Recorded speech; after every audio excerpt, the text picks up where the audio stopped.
Madame, monsieur, bonjour, bienvenue dans l'énième live que Ticket a porté pour vous aujourd'hui. Non pas M. Gaël César Alexis, rédactrice en chef Ticket Magazine, et son plaisir pour moi avec vous encore une fois matin. Aujourd'hui, moi, entre Monsieur Dieudonné Fordin, moi, dans jardin demeure les Fordin, et nous prenons une belle et longue entrevue avec éditeur poète ça, qui s'est invité d'honneur 24e édition Livre en Folie qui a fait année ça dans le jardin du Mupana Chanmas 31 mai et 1er juin. Alors nous pourrons parler de Vili, nous pourrons parler de Evli, nous pourrons parler de gros potoriques garçons ça nous connaît qui sont vrais patriotes et qui dévouent toute Vili à la littérature haïtienne, à l'édition au livre. Donc, merci d'être toujours avec nous, merci pour fidélité, merci d'être toujours sur page Facebook, nous, sur page Instagram, nous, sur page Twitter, nous, et surtout, merci à tous les téléspectateurs télévé. Nous allons tourner tout de suite avec M. Fordin, qui pourra présenter lui et qui pourra faire une belle conversation avec nous pour aujourd'hui.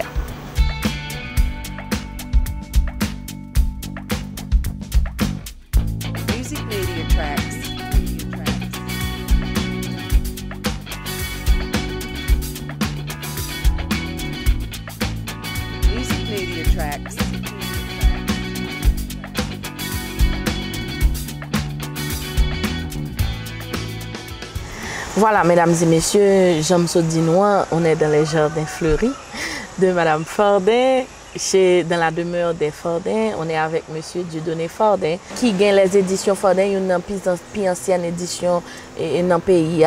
Et aujourd'hui, nous la Kali, dans les jardins fleuris de sa femme, et il va nous parler de lui, de sa vie et de son œuvre. Bonjour, Monsieur Fordin, c'est un plaisir d'être avec vous ce matin. Bonjour, chers amis, c'est un plaisir de vous avoir également, Gaël. On va essayer de voir, mais alors je dois vous dire que je suis un tout petit peu timide. Pas un tout petit peu, Monsieur Fordin, vous êtes très timide. Je n'aime pas être à l'avant-scène. On va faire ce qu'on peut. Oui, je vais essayer de vous poser beaucoup de questions et puis on va dialoguer. Converser. Voilà. On peut dialoguer. Voilà, Monsieur Fordin, pour mon cap gado là qui pas connaît et qui m'a parlé avec vous matin, qui vraiment pas obligé qu'on est. Pour qui ça?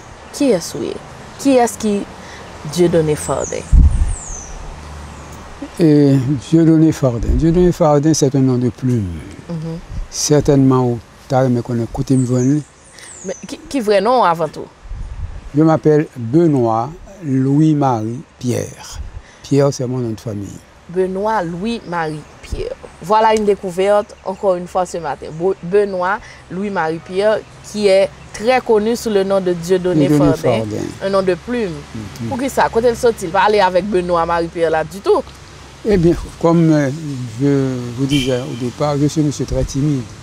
Et j'ai commencé à écrire très tôt, à griffonner très tôt. Okay. J'étais en 5e au lycée Tertullien Guilbeault de Bord-de-Paix quand j'ai commencé à griffonner des vers. Et je ne voulais pas que mes camarades sachent. Que c'était toi? C'est toi. Donc je cherchais quelque chose. Je lisais à l'époque un livre que j'ai recherché depuis, que j'ai jamais trouvé, qui s'appelait La roulotte sans but. Okay. Mais écrit par un Antillais. Et le héros du roman s'appelait Fardin. Ah. J'ai pris Fardin. Ensuite, le Dieudonné, c'est parce que je suis un créolophone. Pur! Pur! Et très jeune, pas vrai, je commençais à écrire. Et je me disais que c'est un don de Dieu. Ok. Et donc Dieudonné, voilà. C'est un don de Dieu, c'est un cadeau de Dieu. Fardin, c'est un cadeau de Dieu. Ok, donc on a compris. Et ça vous a suivi toute votre vie? Toute ma vie. Pas toute ma vie, de 12 ans à aujourd'hui. À aujourd'hui. Donc ça fait peut-être 70 ans. Waouh! D'accord. Alors, cette passion pour l'écriture, cette passion pour le livre, comment ça a commencé? Ça a commencé sur les bancs de l'école. sur les bancs de l'école, parce que j'étais chez les frères de l'institution chrétienne de Port-de-Paix. Ils avaient une bibliothèque, petite bibliothèque presque dans chaque classe. Et je me mettais à lire, et la passion est venue. Je ne passais jamais une semaine, une quinzaine sans lire un petit livre de lecture. Et c'était mon passe-temps. Voilà. C'était mon passe-temps, je lisais beaucoup, je recherchais les livres. J'étais en contact avec les grands personnages de la ville, qui me toléraient et qui me passaient des livres. C'est ici que j'ai commencé à aimer les livres. Deuxième passion pour les livres, c'est qu'à 12 ans, j'étais déjà un brocanteur. C'est ce qu'on dit. Ça veut dire où tu as vendu livres? Nous avons vendu livres à 12 ans. Wow. Avec un ami qui s'appelait Aurel Laurent, qui est mort depuis. Ok. On était chez les frères et au cours des vacances, les frères faisaient venir de Port-au-Prince du matériel scolaire, cahiers, plumes, etc. Et ce sont les frères qui recouvraient les cahiers pour les élèves. Ah, à l'époque. Ils invitaient les meilleurs élèves à venir les aider. Et on nous payait 1 centime par douzaine de cahiers recouverts. À l'époque, qui était quelque chose d'extraordinaire, non? Extraordinaire, extraordinaire, 1 centime. Parce que... Soit t'es caché 1 centime à l'époque. Fresco, et ça? Pas de corps un fresco. Bon, tablette pistache. Ok. Oui. Et là, les gens venaient, les parents venaient et achetaient des livres, laissaient traîner les livres anciens parce qu'il n'y avait pas de besoin. Et nous les prenions, nous les redistribuions, nous les revendons à 20 centimes, 50 centimes aux parents qui ne pouvaient pas acheter des livres neufs. Donc, vous avez rangé les livres tout? Donc, oui. Rangé, oui, oui. Ok. Et j'étais vraiment, je ne disais pas brillant, mais les frères lisaient toujours mes textes quand on me donnait un devoir de français à faire, une rédaction. J'étais parmi les meilleurs. Disait-on. Disait-on. Non, non, ça se prouve. C'est ainsi que m'est venue la passion des livres. Ok. La passion des livres. Et au fur et à mesure que je grandissais, je me disais, qu'est-ce que je vais devenir? Qu'est-ce que je vais faire? Je me disais, je serai un grand éditeur. Oui, mais à l'époque, comment vous imaginez un éditeur en Haïti? Mais non, mais ça existait déjà. Ok. Pas vrai. Il y avait peut-être très peu d'imprimeries, mais l'imprimerie des champs existait, il y avait d'autres imprimeries. Okay. Mais moi, je commençais à tapoter sur les machines à dactylographier et je me disais que je pouvais faire mieux. Voilà. C'était toujours ça le but, faire mieux. Et puis la passion est restée. Quand j'arrive au lycée, j'offrais toujours les meilleurs devoirs. Après, j'étais un petit peu très fier parce que mes professeurs lisaient toujours mes rédactions.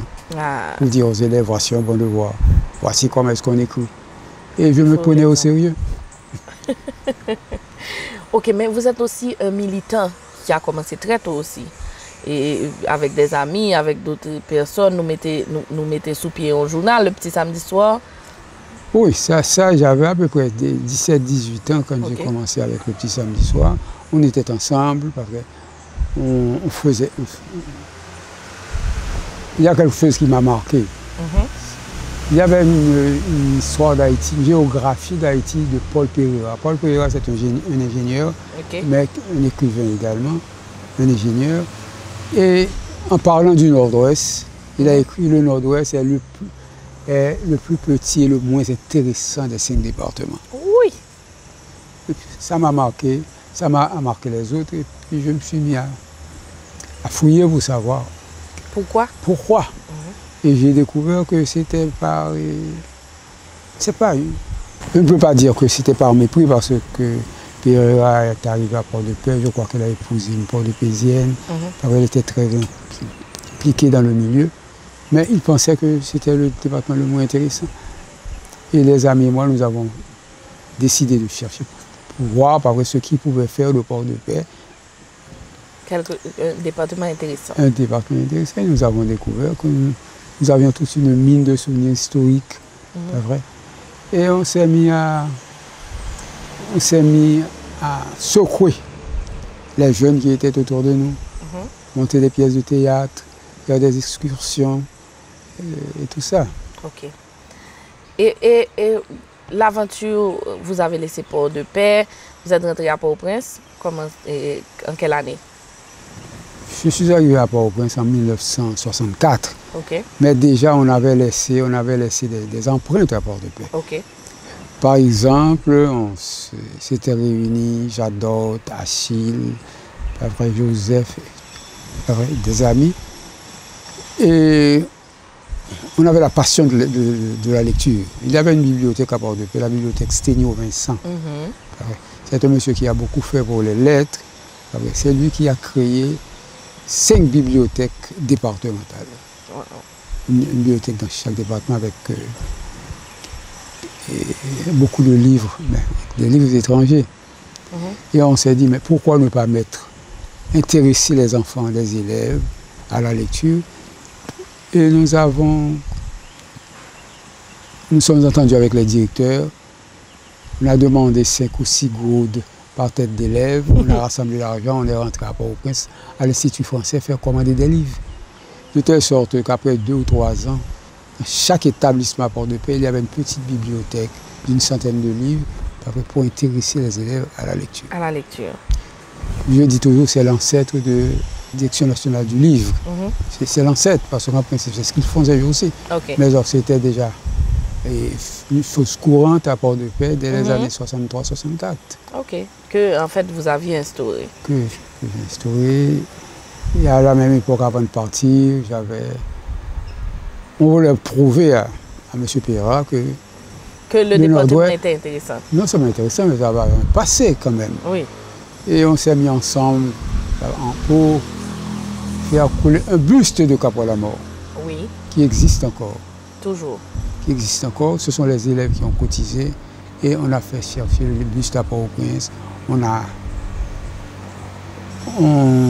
érigé la place Capois-la-Mort qui existe encore. Qui existe encore. Oui. À l'époque, j'avais 23-24 ans. Et les autres, des fois, beaucoup plus petits que moi. Vous étiez un leader? Bon, pas vraiment un leader. J'avais des idées, je les communiquais, je les partageais avec les autres. Ok. Et ensuite, vous avez continué dans cette voie parce que, de toute façon, c'est ce que vous voulez faire, devenir un éditeur. Pas seulement un éditeur. Je voulais aider les autres. Et toute ma vie, je n'ai fait que ça. Que ça, c'est ça. Qu'est-ce que je peux faire pour être agréable aux autres? Qu'est-ce que je peux faire pour aider les jeunes? Et je dirais la manie m'est restée. C'est ça. La manie. La manie d'aider et d'être utile. D'être utile. À mon entourage. Voilà. Et cette manie, comme vous le dites, vous a aidé à construire plein de choses autour de vous, à aider votre communauté, où vous mettez Édition Fardin sous pied, mais toujours avec idée, avec envie de aider jeunes, Pipiti Passo, les jeunes qui m'entourent, les guider, pas vrai. Et j'ai des problèmes des fois avec Madame Fardin, qui me dit, plutôt nous encore Féline là. Parce que tu as toujours des jeunes autour de toi. Toujours des jeunes, pas souvent autour de moi, mais que j'aidais. Ok. Après, ma machine à la rue, à la maison, on va crier. Sauf que je voulais me tourner pour l'école. Oui. Je prends un livre, je m'amène à l'école, je lui donne une bourse. Ou bien je demande une bourse. Une bourse. Tu vois. Voilà. Ils sont des dizaines comme ça. Je me sens heureux quand je peux aider. Je me sens heureux quand je peux offrir un livre à quelqu'un. Je me sens heureux quand je peux imprimer, éditer un livre et le mettre à la portée des plus démunis. L'aventure des éditions Fardin, comment ça a commencé? Ça a commencé à Port-de-Paix, quand il fallait imprimer le petit samedi soir sur une machine à miméographier. On a commencé comme ça, on faisait chercher du papier à Port-au-Prince, papier journal. Oui. Par rame, on les découpait et on faisait des numéros de 8-12 pages. Wow. Et on était tout un groupe. Et puis chaque samedi matin, chaque monde le journal dans la rue à marcher. C'est un hebdomadaire alors? Oui, un hebdomadaire. Pas vrai. On les apportait aux abonnés. Pour une gourde, on a commencé à 50 centimes. Et puis, il montait une gourde. Monter Et vous aviez des abonnés? Oui, on avait des abonnés. Quand c'est arrivé à Port-au-Prince, on a continué sur la même lancée. Et à certains moments, je suis parti, j'ai eu une bourse d'études pour Louvain, en Belgique. Et en face de chez moi, en face de la pension, il y avait une imprimerie. À mes olives, j'entrais dans l'imprimerie, je regardais. L'imprimerie m'a dit, où va t'aller ton job? Je me dis, oh, avec plaisir. C'est ainsi que j'ai appris un petit peu à fond l'imprimerie. Et c'est là que j'ai appris à exploiter un journal. Comment est-ce qu'il faisait? Un bon journal. Quand le journal sort, surtout des étudiants, on achète un petit lot et on allait à chaque carrefour, montrer, et puis on a passé à la banque. Quand je suis retourné à Port-au-Prince, je me dis, voilà, j'ai trouvé. Ce que tu voulais faire? Ce que je voulais faire. Moi, et j'ai commencé à éditer le petit samedi soir. Je voulais avoir un moyen de communication, je voulais aider les autres, surtout les élèves. Je vendais le journal au départ 5 gouttes, 50 cents, 2 gouttes et demi pour moi, 2 gouttes et demi pour vous. Wow. Quand c'est monté à 10 gouttes, 5 gouttes pour mon abonné, 5 gouttes pour moi. Mais à Port-au-Prince, le journal, c'était distribué par abonnement. Oui. On appelait un facteur, on lui donnait le journal. À la fin du mois, il allait toucher 5 gouttes, ou bien 15 gouttes, ou bien 10 gouttes, et on lui payait 1 goutte ou 2 gouttes. Wow. Par journal. Ok. Moi, j'ai pris mes gosses, j'ai pris mes élèves, mes amis, chita dans le café, et puis c'est nous qui avons le journal. Chacun passait en bagaille, on n'avait presque pas d'abonnés. Et ça a bien commencé. Ça a bien commencé. 500 exemplaires. Il n'y avait pas de complexe. 1000 exemplaires, 2000 exemplaires. On arrivait parfois jusqu'à 10 000 exemplaires hebdomadaires. Wow. Alors, proprement dit, si à samedi matin, il y a un facteur de qui sortait de tous les coins du pays. Parce que pour venir faire ça. Quand ils achètent un lot pour 100 gouttes, ils leur faire 100 fois 7 gouttes et demi. Et à l'époque, c'était vraiment une belle somme. Oui, c'était certainement une somme constante qui leur permettait de passer une bonne semaine. Pour même quand regarder là, je me rappelle que nous avec M. Dieudonné Fordin, qui s'est invité d'honneur 24e édition Livre en Folie qui a fait 31 mai, 1er juin dans le jardin Mupanal, nous la Kaili. Et nous avons un calvaire et lui a recevoir nous dans les jardins fleuris de sa femme. Sa femme que lui pas suspend cité depuis premier moment entrevue, une affection extraordinaire, un attachement sans pareil, pas vrai, à Madame Fordin? Oh oui, c'est un attachement parce que peut-être si je n'avais pas rencontré cette femme, je ne serais pas ce que je suis. Okay. Tu vois, il m'a soutenu dans mes déboires.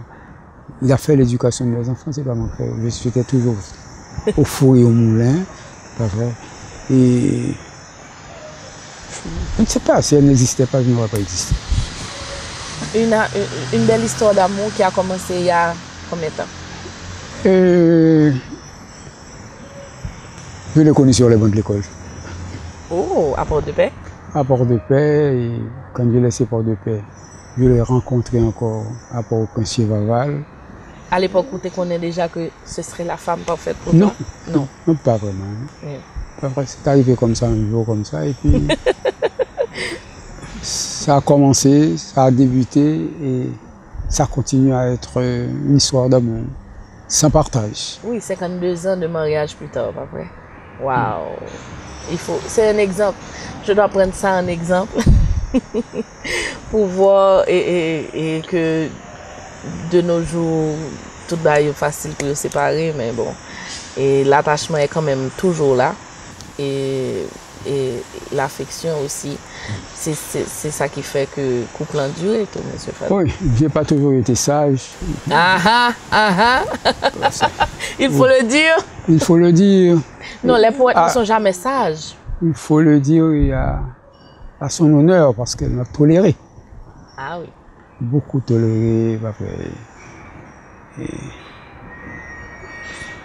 C'est une femme de tête qui ne se laisse pas mener. Il parle un petit peu trop des fois.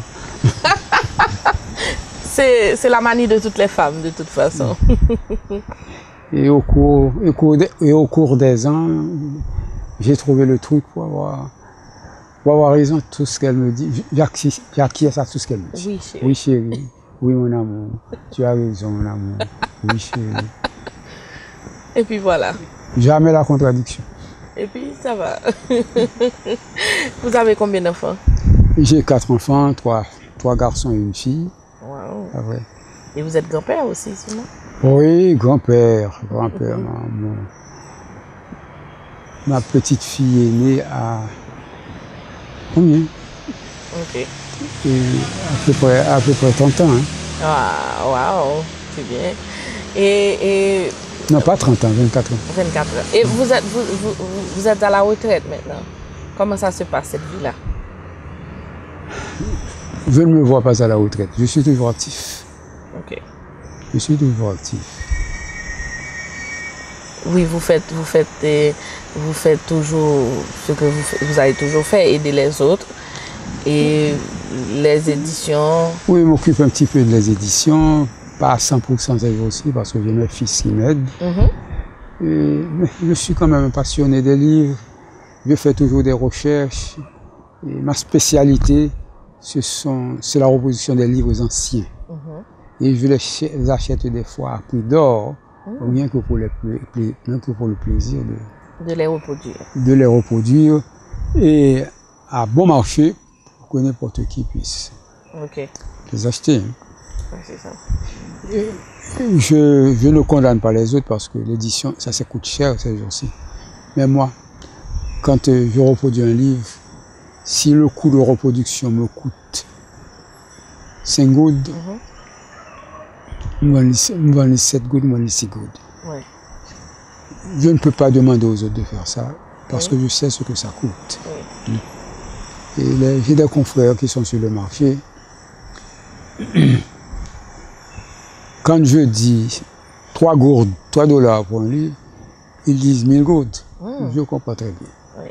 Je ne les plains pas, je ne les accuse pas.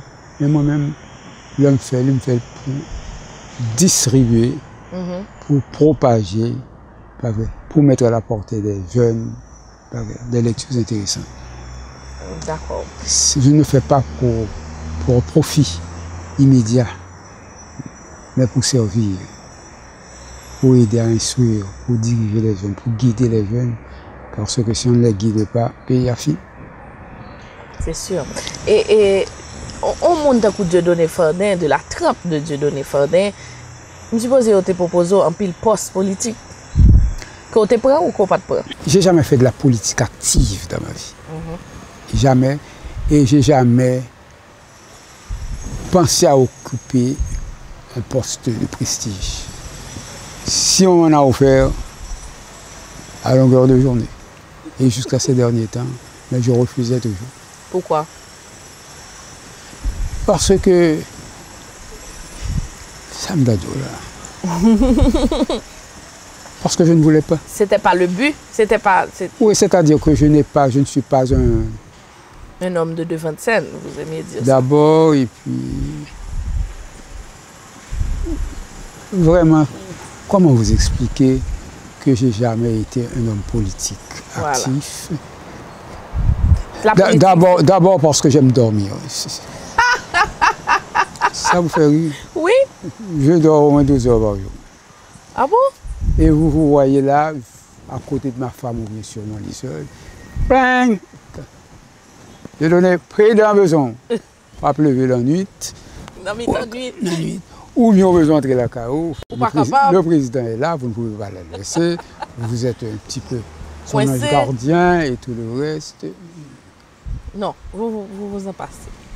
Ensuite, je suis un monsieur trop franc pour faire de la politique.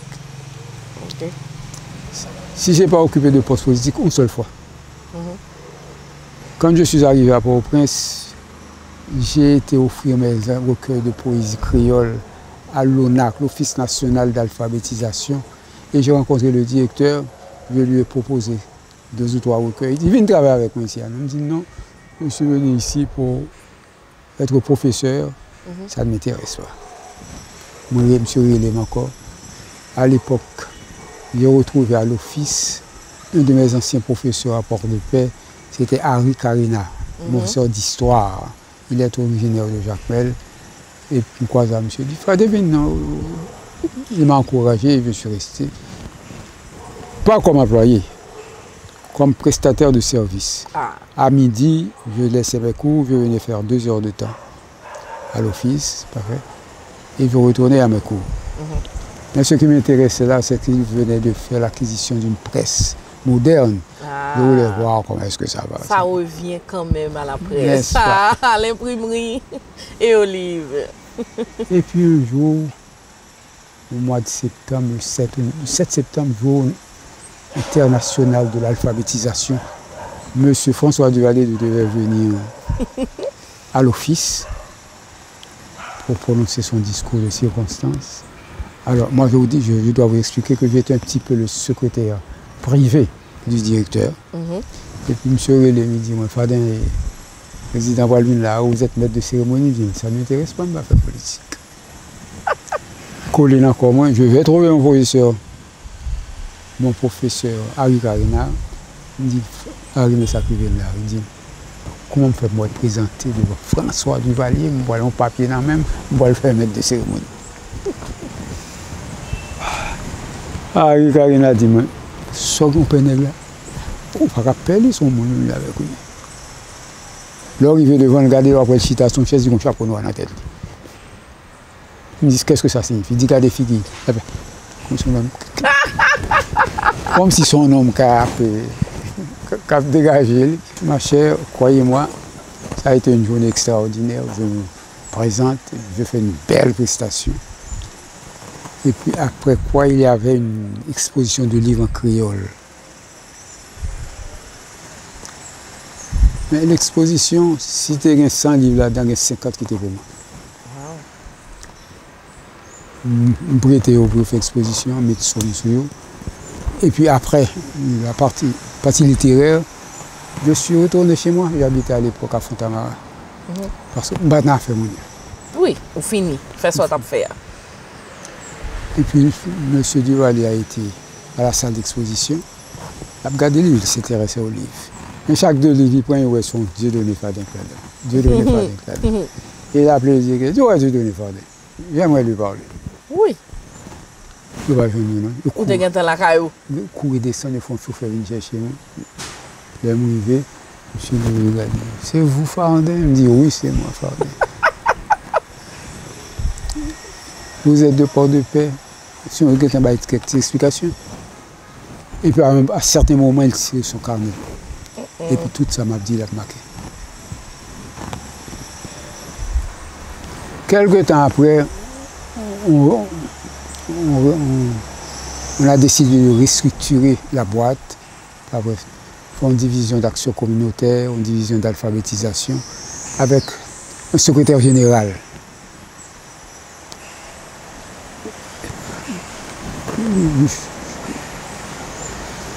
Donc les responsables, après, monter cadre avec un secrétariat général, et ils ont choisi 2 personnes pour proposer au président. Le premier, c'est Gérard Martelly, c'est l'oncle de... Et l'autre s'appelait Moïse Innocent. Moïse Innocent était le secrétaire de... Il travaillait au ministère de l'Éducation nationale, mais pas à l'ONAC. Et quand ils ont été proposés, ces 2 noms, à M. Duvalier, il dit non. J'ai mon secrétaire général, Thierry Canet, a dit Dieu donné Fardin. Luc Albert Fourcade, qui allait devenir son gendre, qui était à son bureau avec sa sœur France, quand il a dit Dieudonné Fardin, il a dit non, président, ce n'est pas Dieudonné Fardin, c'est Benoît Pierre. Parce que j'ai grandi avec Luc Albert Foucault. Ah, il connaissait le nom. Oui, il connaissait le nom. Pas il connaissait le nom, c'était un ami.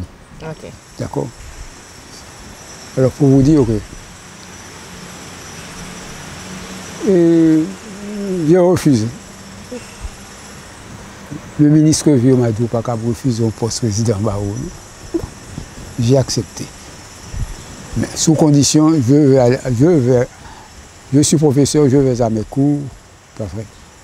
À certains moments, je retourne faire mon travail de secrétaire général, qui était à l'époque un job très intéressant. Ça faisait 200 $ par mois, voiture officielle et tout le reste. Et tout le reste, et tout le tralala. Et puis un jour, M. Cambron, lieutenant Cambron, qui était tout puissant, débarqué dans le bureau. Il dit, regardez-nous, il ne fait pas où on peut sortir au bon job, et puis brigandage ne doit faire dans le bureau ça là. Regardez, monsieur, qui job, qui brigandage, qu'est-ce que cela veut dire? Mais qui bagaille nous fouiller là? Côté je passe, je fais bibliothèque, je vais faire une bibliothèque là après 3 mois. Monsieur la bibliothèque là. On bouteille homme. Un paquet protège capote. Oh oh. Cigarette marijuana. Un montage. Je parlais, les filles parlaient, je vous permets maintenant. Il dit, tu vas faire le tour de la boîte. Si on a un monde qui dit, j'envoie une cigarette dans la bouche, on connaît son monde qui marche. Toujours blindé. Garde du corps là, fait venir avec nous là, maintenant, on est là avec. Si vous faites 3 jours, on a un jour avec une bouteille ou bien on veut tafia dans la même, on met du temps. Parce que je ne bois pas tafia. Tu ne bois pas, tu ne fumes pas. Je ne bois pas, je ne fume pas. Voilà. Capote là dit, oh, il dit capote là, ah, ça c'est domaine pas même. Mais je respecte tellement les femmes, je ne vais pas casser rien sur le bureau.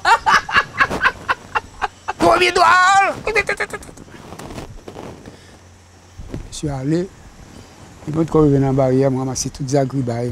Vous avez fait coller? Mais non, je quitte le job là. Je laisse le job.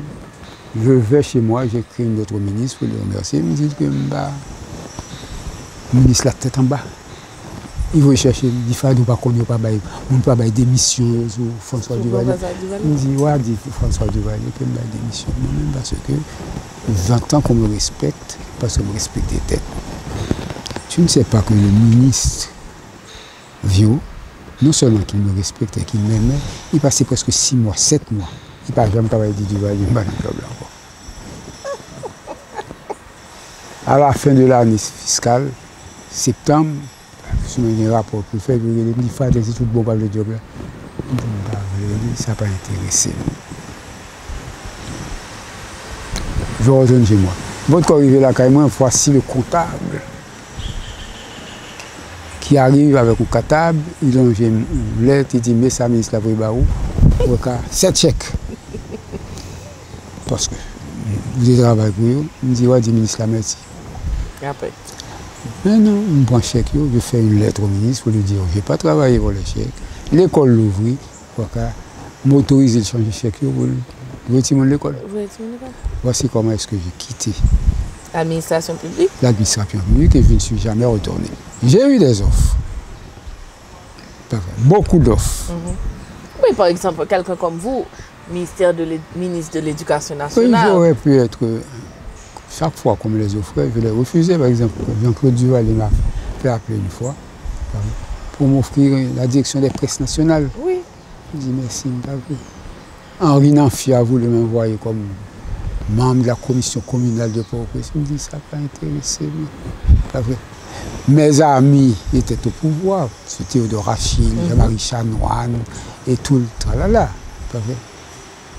Ils ont voulu me traîner après ça. Je me dis, mes amis n'ont pas fait politique. Est-ce que j'ai bénéficié à certains moments de la politique? Oui. Quand on a des amis au pouvoir, on peut vous donner un contrat, on peut vous offrir, faire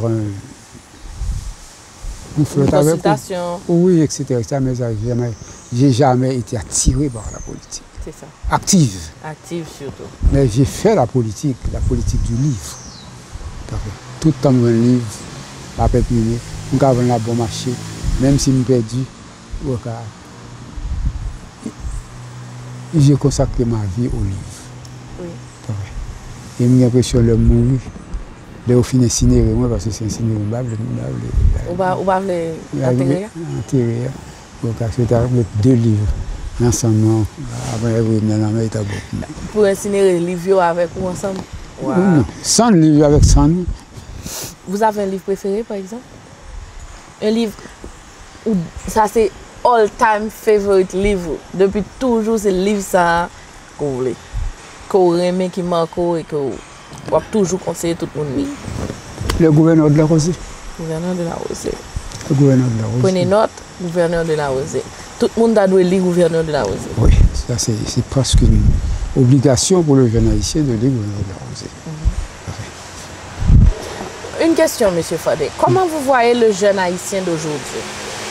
De 2017, 2018, dans les années 2000.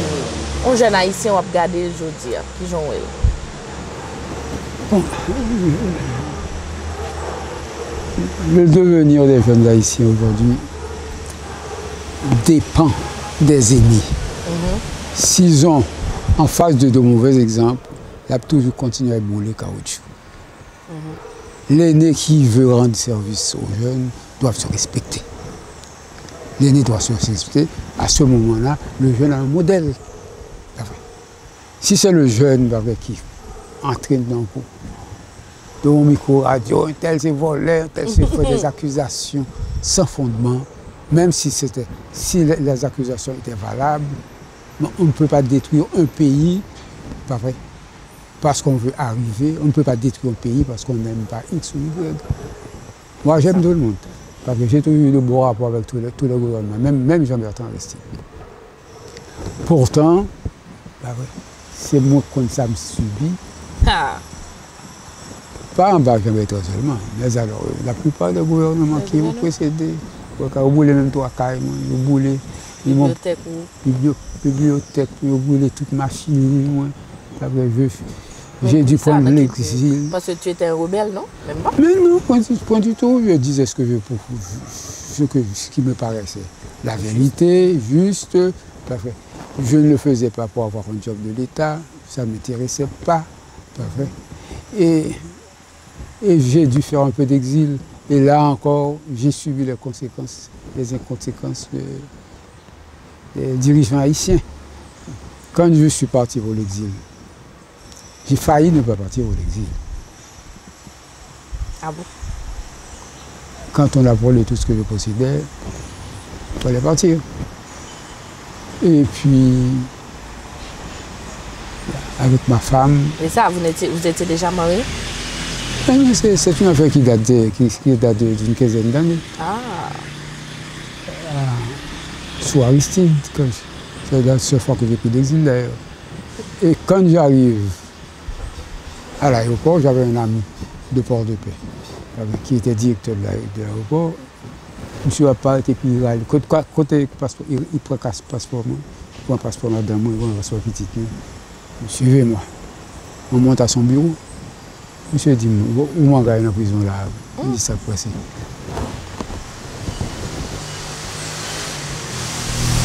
On a mis interdiction de départ pour Dieu donner Fardin. Mais mon passeport c'est Benoît Pierre. Benoît Pierre. Monsieur dit, on va pas aller au guichet. On aurait pris le passeport, il t'a fait passer, mais à vous, j'aurais fait des dévoiles, les gens étaient pris.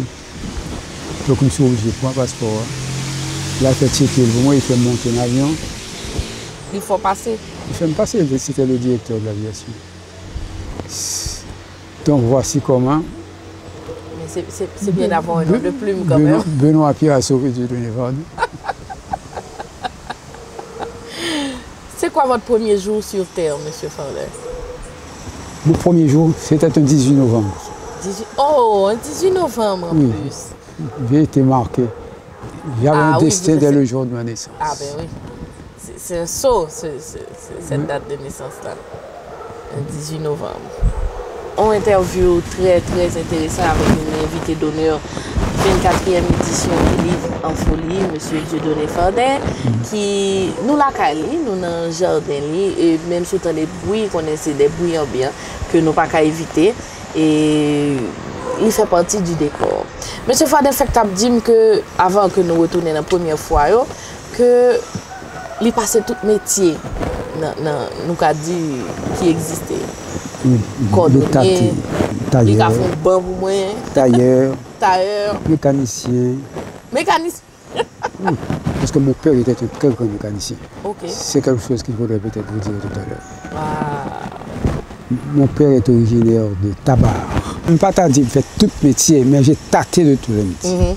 Parce que chaque vacances, pour mon plaisir, j'allais passer 3 mois chez M. Nicolas Pierre, qui était tailleur, comme apprenti. J'allais chez le boss Deschamps, qui était cordonnier, me fait 2 ou 3 vacances. Mon père était un mécanicien. C'était un monsieur tellement sévère. Je ne pas pour le mécanicien là. Mais alors j'allais chez un de ses confrères, qui est Tanis Zamor ou bien Tanis Moras, apprendre ce métier. Alors je disais qu'il me fallait souligner pour vous que mon père, qui est mort très tard, c'était un grand mécanicien. C'est pas seulement un grand mécanicien, mais alors un type qui a fait son chemin. Il était originaire de Tabar. Pas vrai. Son père était un grand propriétaire terrien et on l'a envoyé à Port-au-Prince. Je n'ai jamais su exactement. Est-ce qu'il était à l'école ou est-ce qu'on l'avait envoyé quelque part. Mais il chez un grand monsieur à Port-au-Prince. Mais bon, non, tout à l'heure, je me souviens. Et c'est à cette époque que les premières voitures arrivaient en Haïti. Et le monsieur avait une voiture.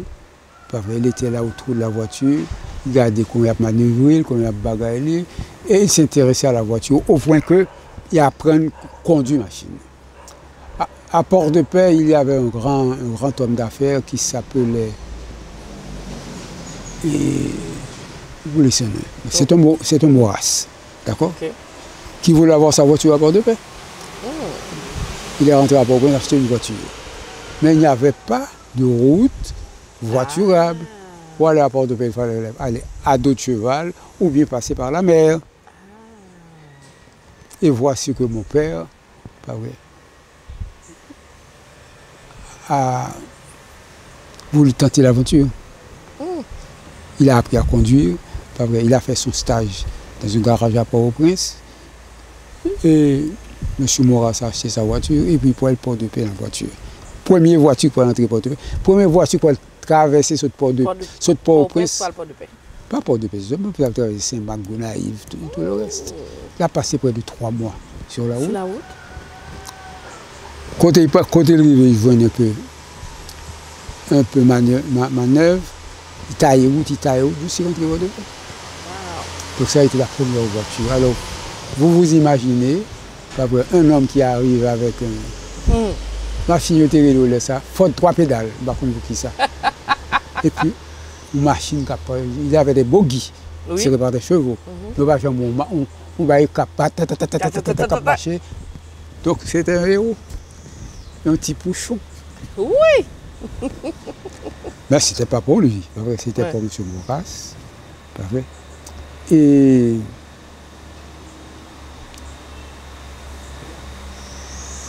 alors c'était pour vous dire que j'ai un petit peu dans le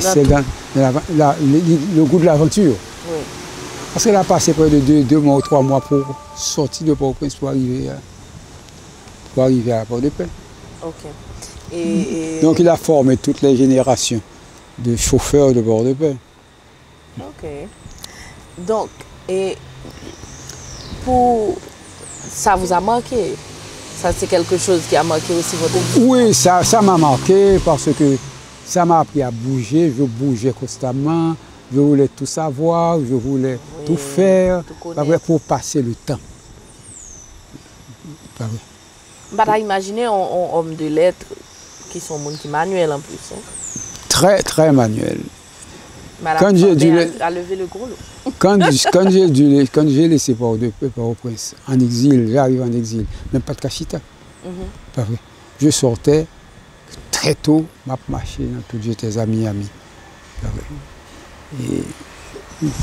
Et pour moi,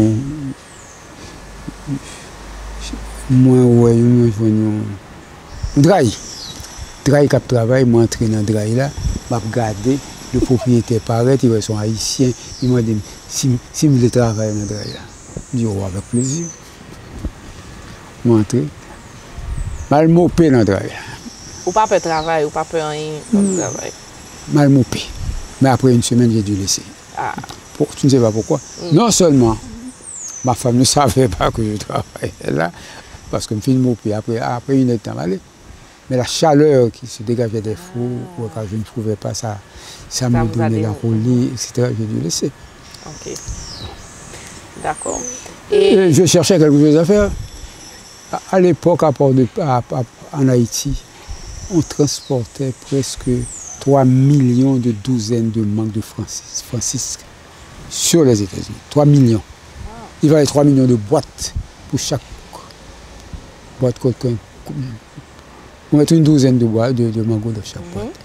Mais là, j'avais un peu d'argent, ma machine me fait boîte. Vous êtes un débrouillard. Ou Je ne peux pas en soi. J'ai employé à l'époque 10 cubains. J'ai acheté une machine 10 cubains. À 10 $ l'heure. C'est une fortune. Et j'ai trouvé, pas vrai, des gens qui s'intéressaient à ce que je faisais. Je commande des boîtes quand même. Chaque boîte, c'est $1. On veut faire à peu près 30 centimes sur chaque boîte. Et puis, ma boîte. Nous sommes en juillet, pas juillet, en juin-juillet. Oui, c'est l'époque. Oui.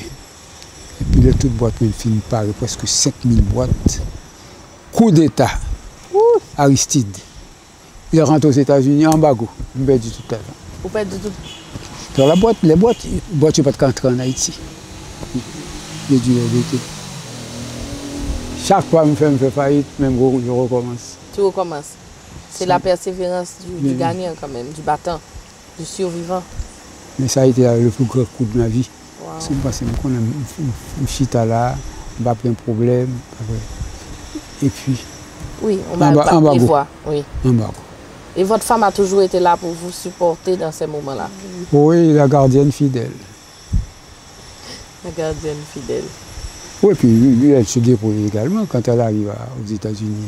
Chaque monde fait un débrouille. Oui, c'est fait une spécialité dans la confection des robes de mariage. Donc tout le monde a une belle robe de mariage. Quand j'ai perdu ma factory, je suis à côté là, m'a pris des coudes. Au moins, ça, toutes vacances où tu es passé à Boston, oui. C'est une supporter l'autre. Une supporter l'autre. Ok. Nous allons entrer dans la première fois, M. Fardin. Nous avons déjà mis M. Fardin dans le bain. M. Fardin pour le prendre son ticket. Qui c'est la première fois. On ne va pas poser toutes les questions, mais nous sommes déjà sûrs que il ne va pas répondre. Tout que nous ne doit pas songer, mais nous allons laisser ouais, qui est là-dedans qui pourra l'intéresser même comme lecteur, qui est intéressé tout, et qui est qui pourra le bailler plus piment. Et est-ce qu'on songe la première fessée qu'on prend dans la vie? Non? Non, je ne me rappelle pas vraiment. Mais ce que je sais, c'est que ma maman était une femme très sévère. Très, très, très, très sévère. Je vous raconte quelque chose qui n'est pas peut-être à son honneur. Pas vrai? Mais non, mais c'est vrai. Pas vrai. J'ai mon oncle, pas vrai, je ne cite pas son nom, la sœur de ma mère, qui est mariée, ils s'entendent merveilleusement bien. Et puis, un jour, elle m'envoie chez mon oncle, chez ma tante également, la femme de mon oncle. Le monde veut me venir manger, offrir manger. Pas de droit à manger dehors. Je n'ai pas ce droit. Même quand famille ou? Même quand famille, moi, il y a mon petit plat. Je dis, vous pouvez venir me porter. Quand je retourne à la maison avec un petit bol bleu, il prend un bol là, il baigne avec lui, il dit, aucune chance pour pas manger. Il baigne avec lui. Aucune chance pour pas manger. Une autre fois, je vais chez une autre tante, toujours à faire manger, parce que je vais manger, elle me dit non. Il dit, mangez non. Il dit non, je ne veux pas. Elle me sortit, aucune chance pour pas manger, il faut vomir. Parce que même le lato, pas de droit à manger. Je n'ai pas le droit de manger entre les mains de quelqu'un. Waouh.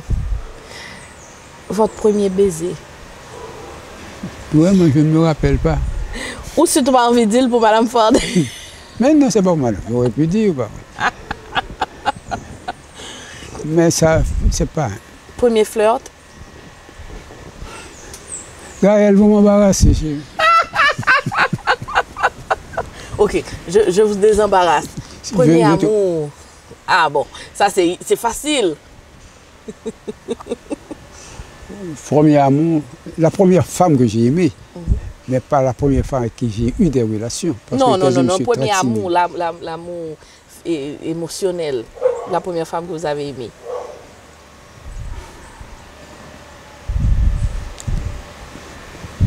La première femme que j'ai aimée. C'est qu'on paquet de bagages là-dedans, là, ma toile. Parce que c'est lié. Moi-même, non, mais non, c'est lié à une aventure de vagabond. Cette femme que Madame Fonet connaît déjà. Elle ne va pas parler de femme. Je suis à l'école, j'ai une femme, j'étais peut-être à 3e ou en seconde. C'était un personnage hautain de la cité qui est devenu d'ailleurs président d'Haïti. Il avait une petite, la sœur de sa femme, qui est un lycéen là, qui faut tirer même pas paraître devant la porte là parce que c'est un bon chien, mais hauteur. Je vais mourir un ami, et puis il va c'est moi. Il dit, ma bonne recette, ou va entrer dans la cour faire ça, pipito. Je dis, on a dans la machine à acheter un cocoyer sèche. Il cousille 2 points de cocoyer. Je dis, vous vivez, vous cocoyer. Chien a fouillé bouche un cocoyer, tout le temps pas manger cocoyer, pas même oiseau. Technique, monsieur prend note. Je crois que c'est là que j'ai eu mon premier baiser avec eux. Très maladroit. Première scène de jalousie? Vous n'êtes pas un homme jaloux? Plus que jaloux. Oh! Ombrageux. Je n'aurais pas imaginé. Très ombrageux. Même pas son vieux. Première grande passion? L'écriture, les livres, je suppose. Qu'est-ce que tu appelles passion? Pourquoi? Bon, les livres, c'est une passion. L'écriture, c'est une passion. On va le premier bail qu'il faut, qui attire, on connaît qu'on ne pas passer de ça. Je crois que ce sont les livres. Les livres, oui. Première infidélité?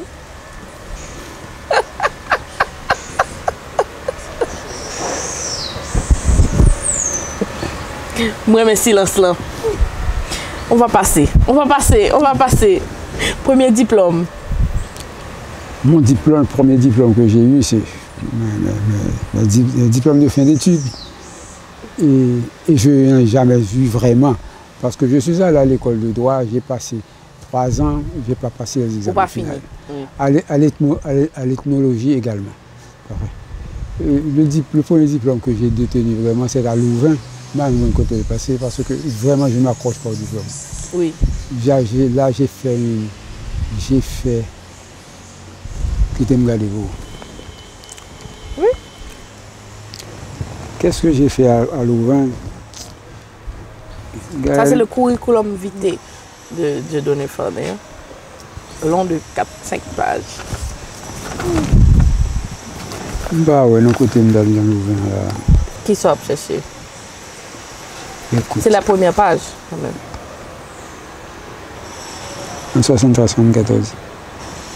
En planification de l'éducation. Ok. Premier livre édité, vous vous souvenez de ça? Oui, c'est un livre qui n'a pas, qui sent mauvais. C'est un livre créole qui s'appelait Cacachate. Pourquoi Cacachate? Parce que le chat, pas vrai, pas vrai. Et ça sent mauvais. Et alors, tout ce que je disais dans ce petit livre en créole, pas vrai, ça ne sentait pas du tout bon parce que ça dévoilait un tas de choses. En créole. C'était votre livre alors? Oui, c'était mon premier livre créole. Premier livre créole. Et premier gros chagrin? Et j'avais des relations avec une fille, j'étais au bal et puis on l'a pleuré avec un autre. Ah, manqué mon fille. Ça, son gros chagrin? Hein? Il est tellement formal? Parce qu'après, ma confie me barrette et puis moi, je batte même quand je suis dans le bal là. J'avais 19-20 ans. Oui. Jeune, très jeune en plus. J'ai pris un choc. Premier exil? J'ai été exilé. Je suis parti pour l'exil une seule fois. Ok. Ah oui. La fois que vous nous aviez dit, oui. Merci. Première prison? J'ai jamais été en prison. J'ai jamais été en prison. J'ai été peut-être gardé au cachot 2 ou 3 heures de temps au cours de la journée. Mais comment t'expliquer ça là? Chaque fois que j'étais en difficulté, je trouvais quelqu'un pour m'en tirer. Oui.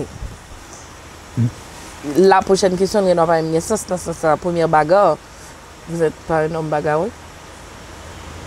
Non, pas vraiment. Même pour filles, ou pas même pour filles tout? Non. Non. Ok. Oui, alors on parlait de prison, je dois vous dire que j'ai, d'une manière générale, que ce soit à Port-de-Paix ou à Port-au-Prince, on me tolérait. C'est vrai, on me tolérait. Je peux vous donner un exemple qui pourra vraiment concrétiser ce que je vais vous dire. Vous savez, vous connaissez, vous avez entendu parler de Tiboulet? Oui. Bon. De Roger Lafontaine? Oui. Je suis convoqué aux casernes des Salines par Roger Lafontaine. Je ne sais pas trop pourquoi. Je vais arrêter même. J'arrive aux casernes, je le trouve, je me suis mis campé devant lui et commence à me poser des questions, à m'insulter. C'est vous, Fortin? Ah oui. Vous n'êtes pas un homme. Oh. Vous n'êtes pas ceci. Ah oui. Je ne vous donnerai même pas la main parce que même Absal, c'est bon. Insulte. Des bêtises, à petit camper devant, le collègue derrière moi. Je manquais de gars, il manquait de gars pour me répondre, il connaît me répondre pour faire assassiner le assassiner. À ses côtés, son assistant, Tiboulet. Puis à un certain moment donné, Tiboulet se met debout, il dit, vous permettez, Excellence? Il dit, allez-y. Excellence, ça fait 1 heure de temps que Fardin est debout, je peux lui offrir une chaise. Oui. Quelle honte. Mais non, c'est pas quelle honte. C'est-à-dire que, monsieur veut dire, monsieur, aille trop loin. Ouais, trop loin, pas d'attendre des bagages qui ne sont pas nécessaires là. Aille trop loin, et puis jugement fini. Après. Une fois, l'enfant m'a sauvé également. Ah. Moi, j'avais une histoire à Port-de-Paix avec un ancien officier qui est devenu général. Il s'appelle général Claude Mbasson Général. Et puis, on me conduit devant ce général au caserne des Salines, au caserne des Salines. Il me paraît, il dit, ah, petit Pierre, on connaît d'abord ça qu'on a vu. Il dit, bon, on prend. Vous pouvez vous mêler. Mon cher, voilà. Il y a deux hommes derrière moi, pendant que m'attends ça moi.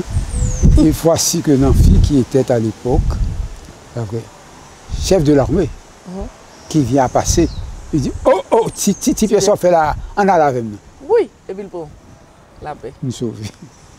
J'ai toujours été, je suis sorti de toutes ces situations difficiles. Il y avait chaque fois quelqu'un pour me défendre. Chaque fois quelqu'un pour me tirer. Je n'ai jamais dormi en prison. On ne m'a jamais frappé durant mon existence comme si nous n'étions pas un bar ou bien comme ça, soufflette, ou bien jamais, jamais.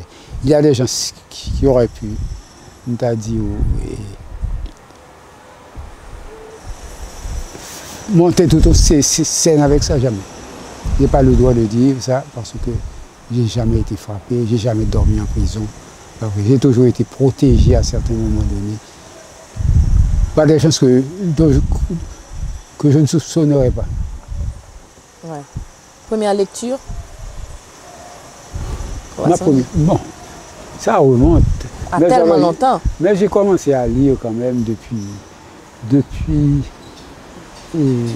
l'école primaire. Depuis l'école primaire, la classe de Mgadesi. Autrefois, on disait 6e, 5e. 4e, 3e, première année. Première année, deuxième année, troisième année, quatrième année. Élémentaire 2, bah, ça qu'on dit longtemps. Depuis élémentaire 1, élémentaire 2. Voilà. J'étais chez les frères, on nous obligeait à lire.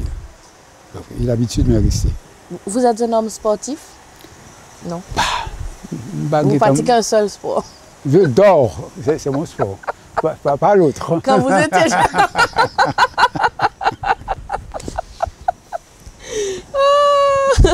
Bon, oui et non.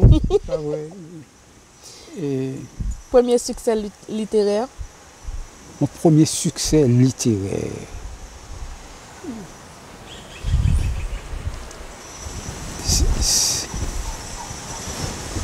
Qu'est-ce que j'appelle succès littéraire? Bon, un livre que vous avez publié qui a fait fureur.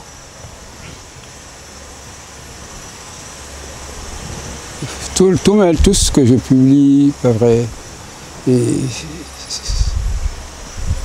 beaucoup apprécié, mais il n'y a pas eu de succès vraiment, de grand succès. Non, chaque succès a son niveau quand même. Bon, le premier livre qui a fait... Qui a fait sensation. Oui. C'est un livre encore un livre créole. Ah. Vous êtes un danseur, vous aimez de la musique? Je ne suis pas mondain. Non, vous n'êtes pas mondain. Parfait. Je vais raconter combien de fois je suis manger dans un restaurant. Vous avez un jazz préféré par exemple? Non? À l'époque, non? Pas vraiment. Premier mariage? Oui, mon unique mariage, c'est avec ma femme, ça remonte à 52 ans. Regardez, je réponds ça comme si avec engouement, avec vie. J'ai été marié une fois, je n'ai jamais pensé à divorcer. Bon, voilà. Divorcer à côté de d'avoir là.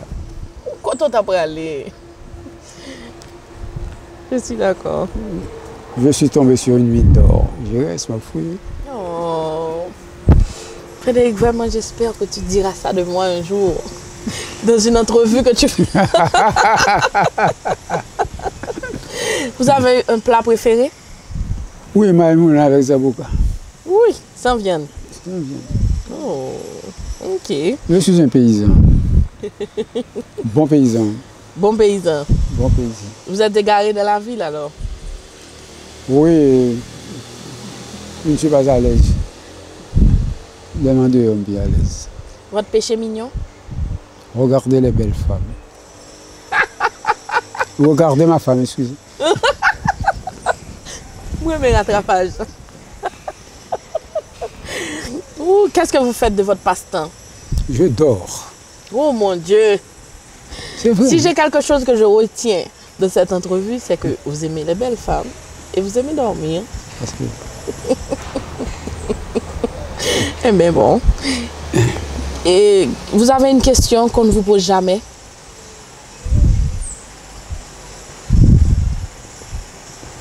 Oui et non. Ma femme me demande constamment pourquoi est-ce que vous êtes si tolérant. Je suis très tolérant.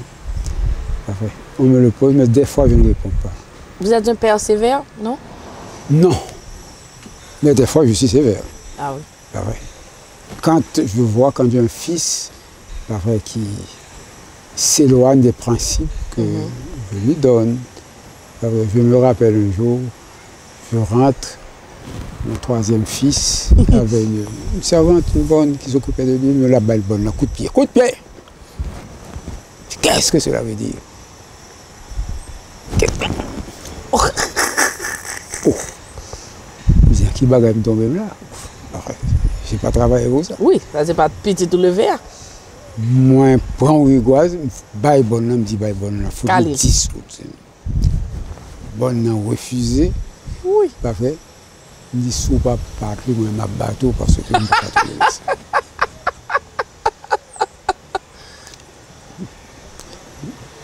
Je ne tolère pas mes enfants. Quand là, dans le jour, je me dis, maman m'a battu, maman m'a battu. Il me dit, maman, bateau. Comment un bateau? Papi, tu ne veux pas faire ça. Il dit, obligé de respecter. Non seulement vous devez respecter les femmes, mais vous devez en premier lieu respecter votre maman. Parce que pas contre papa, même contre maman. Pas contre papa. Et après les papas. C'est pas mon papa. Vous devez respecter les femmes et en premier lieu votre maman. Oui. Et puis moi-même, pas contre papa, même contre maman, ça fait doudou, c'est pour respecter. Il courit contre maman. Il dit, maman, papi a dit que je ne vais pas. Finalement, bref, il retourne à jeune maman. Il faut expliquer, il a besoin contre papa. Vous êtes stressé, tu vous dis. Il va stresser. Non? Et je suis sérieux. Hein? Pas stressé. Quand il fallait lui donner des explications pour la calmer, il me dit, où elle a fait, mais 4-5 petites, chaque fois elle a fait, je suis au chevet de votre mère. À la salle de, comment vous les ça? L'accouchement, la salle de travail. Le travail de l'autre monde. Il me dit, là, faites moi maman, devant maman ouvrir, ou à sauter devant maman, donc c'est maman. Même moi, par contre, ça pas. Donc respectez maman. Pas respecter, mais respectez maman. On a essayé de clôturer et c'est la première fois ça avec une dernière question que monsieur Fadel pas répondre. Non? Mais bon. On va oser quand même. Première relation sexuelle. Je ne me rappelle pas, mais ça a été très gauche. C'est une femme qui m'a violé. Je crois avoir raconté ça quelque part. Dans l'un des deux textes que Chauvette publie actuellement pour moi. Ça s'appelle Une déesse violée. Ouh. Non, pour expliquer que c'est à propos du drapeau qu'on a violé. Et puis j'ai dit que ça me fait remonter à la surface quand sur une plage à bord de paix. Ah, c'est sur une plage quand même. Une femme m'a violé. D'accord. Le patriotisme de nos jours, qu'est-ce que ça vous dit?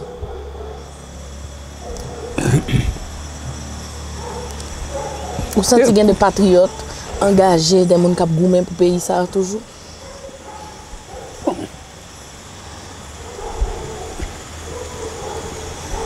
Écoutez, tout ça c'est une affaire d'éducation. Si on avait appris aux élèves vraiment à aimer leur pays, à aimer leur prochain, parfait. Et pas seulement, pas verbalement, mais par les actes. Ces jeunes gens auraient, en face d'eux, dans leur vie, dans l'entourage, des exemples à suivre. Pas de besoin de courir derrière eux. Ils essaieront de faire comme leur professeur, comme leur maman, comme les aînés. Par contre, c'est-à-dire que tout ça, c'est l'exemple. Il faudrait commencer par se demander comment vous faire l'éducation des jeunes. Depuis les bancs de l'école, et puis à monter, pour qu'on ait des bagages pour faire, il doit pas faire. La corruption, ça existe. Mais on peut limiter la corruption par l'exemple. Vous ne pouvez pas dire à la femme de ne pas voler, puis vous-même vous marchez au vol. Voler, oui. Ouvertement, en sa présence, des fois. Donc il reproduit l'enfant. Reproduit. C'est clair. D'accord. Si vous avez un conseil à donner aux jeunes d'aujourd'hui, vous qui êtes quelqu'un qui aime aider, quelqu'un qui toujours voulait l'autre jeune apprendre, toujours voulait transmettre ce qu'on est. Second conseil que vous avez un jeune aujourd'hui, qui ça le tape? C'est très simple, aimez-vous les uns les autres. C'est-à-dire, on ne pas grand monde raï.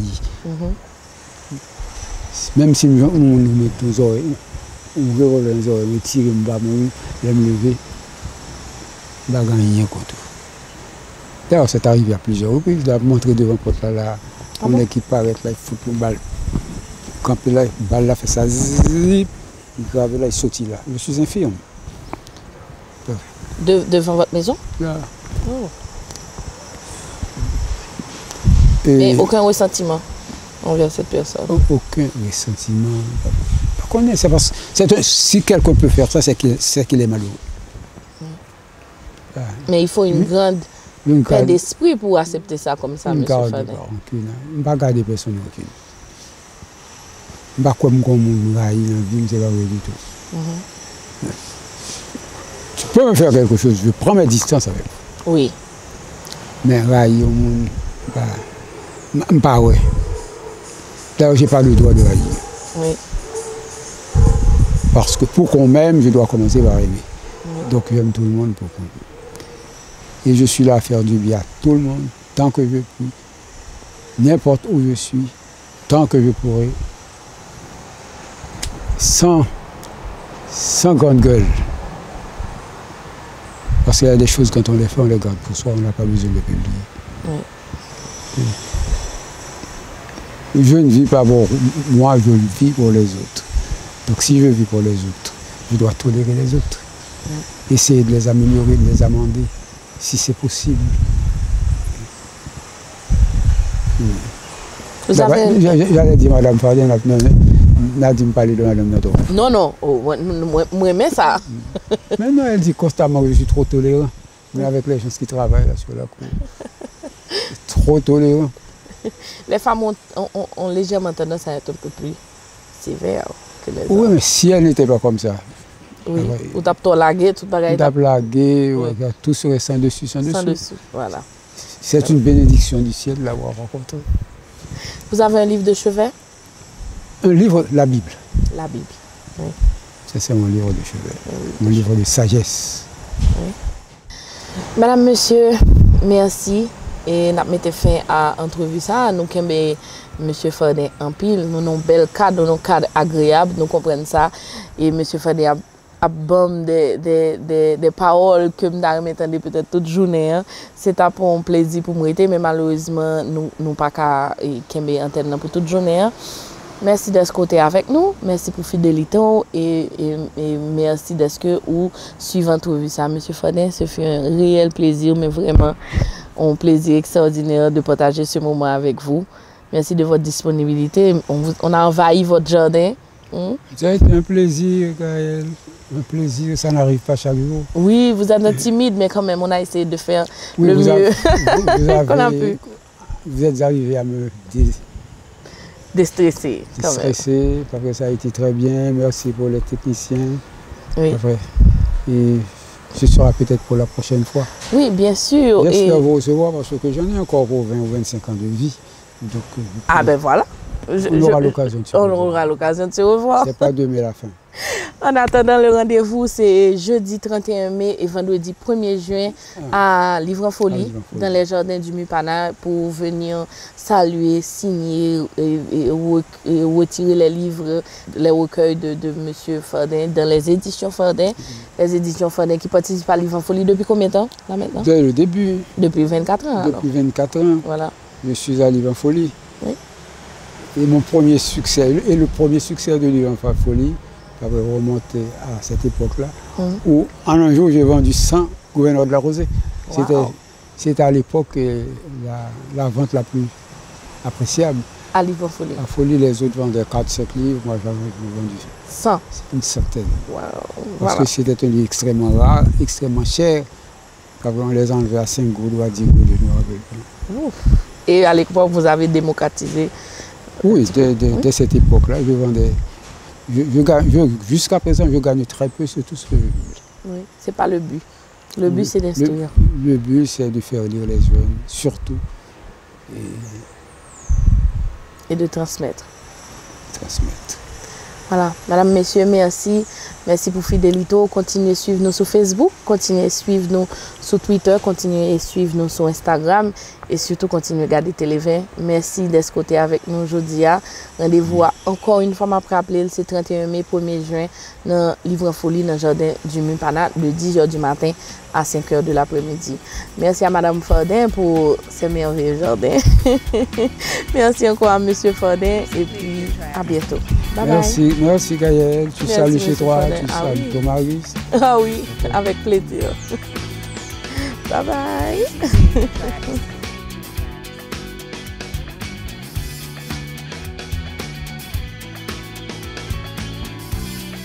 Music Media Tracks.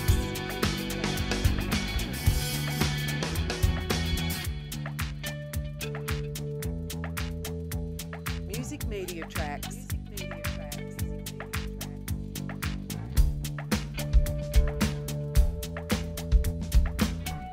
Music Media Tracks.